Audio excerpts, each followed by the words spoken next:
So I'm only going to properly summarize the stuff that happens in the books that I was required to read, and I was not required to read books 2 through 5 of the Iliad. So you guys are going to get the spark notes of the spark notes. So Zeus keeps his promise and screws over the Achaeans. We also get an Odysseus cameo. Ooh, teasing the sequel. We get an introduction to some of the characters on the Trojan side of the war, including Paris, the dude who caused the war in the first place by being too horny and stealing a dude's wife. Hector, Paris's brother and leader of the Trojan armies, who's actually a pretty decent guy. We see Paris fight the dude whose wife he stole, and Paris is totally about to lose that fight and die, which I'm totally on board with, when Aphrodite, who ships Paris and Helen, who's the stolen wife, freaks out about losing her OTP and teleports Paris and Helen to their bedrooms so she can make them act out the fanfic she's been writing. The humans stop fighting for a little bit, so the gods take a quick break from their own fighting to do a little meddling and keep the bloodshed going because, peace is boring. So the Achaeans start losing badly because Achilles is basically their trump card and he is on a sulk vacation indefinitely. The gods start feeling a little bad for the Achaeans, so they help them out a little bit, but things are still rough without Achilles around. After a while, though, the gods go back to staying out of the fight, instead opting to eat popcorn while they watch the humans stab each other. All right, so that, books 2 through 5. Book 6. I was actually required to properly read this one.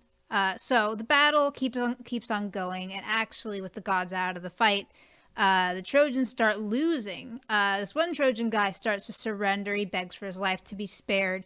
But Agamemnon, he's continuing to prove that he's an awesome alpha male leader by telling his men that prisoners are for wussies, and he would not even spare a pregnant lady because he's just that cool and definitely not the worst person in this entire story. So the Trojans start retreating, and this one dude comes up to Hector, again leader of the Trojan army, and goes like, "Hey man, we're losing. You mind taking a quick trip up to the city and telling everyone that they need to step up the praying?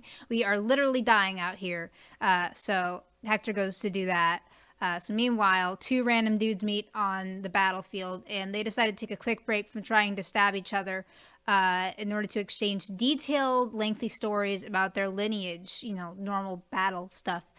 Anyway, it turns out the grandparents were friends or something, and according to the rules that everybody knows about, except I don't know them because I'm not 2,000 years old, I'm only 20 years old, and that's not the same thing. I'm not a So, cutting back to events that I actually care about, Hector goes up to Troy, which is the city of the Trojans, and first he goes up to his mom, who promptly offers him some wine, but Hector is actually a responsible drinker, and remember kids, never drink and lay waste to your enemies. So Hector tells his mom to grab every old lady in town and stab some cows, because if they can't get Athena to help them out, they're going to be in big trouble. So she goes to do that. She even grabs her favorite dress that she got from Nordstrom to use as a sacrifice.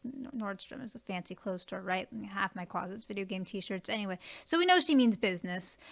So then next, Hector goes to find his deadbeat brother, Paris, who's hanging out in his room after his God-ordered sexy time, which Hector had a feeling was probably going to be the case, deadbeat.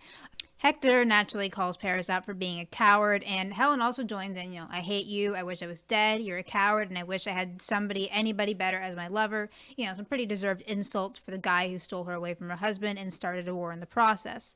Paris, astonishingly, has a little bit of shame and agrees to rejoin the fight. So then finally Hector goes off to chat with his wife and kid. Hector's wife, Andromache, I'm not going to say that name again, is naturally a little bit concerned that Hector is going to die in battle. Hector, though, who's like the most honorable person in the story so far, mostly because the par is on the ground, probably covered in blood and corpses, Hector refuses to stay out of the fight because, it'd be pretty cowardly of him to stay off of the battlefield when he's supposed to be the leader. And anyway, he's pretty sure that the Trojans are doomed to lose. So when he does die, he's really hoping for his death to be an honorable one. And I'm sure nothing will happen to prevent that. He's only the leader of the antagonist army. I'm sure that things won't end badly for him. So Hector shows his wife and kids some genuine love and respect, which is a pretty impressive feat for a character in this story. And then he heads back into the fight, dragging his stupid idiot brother along with him. And that is books 2 through 6.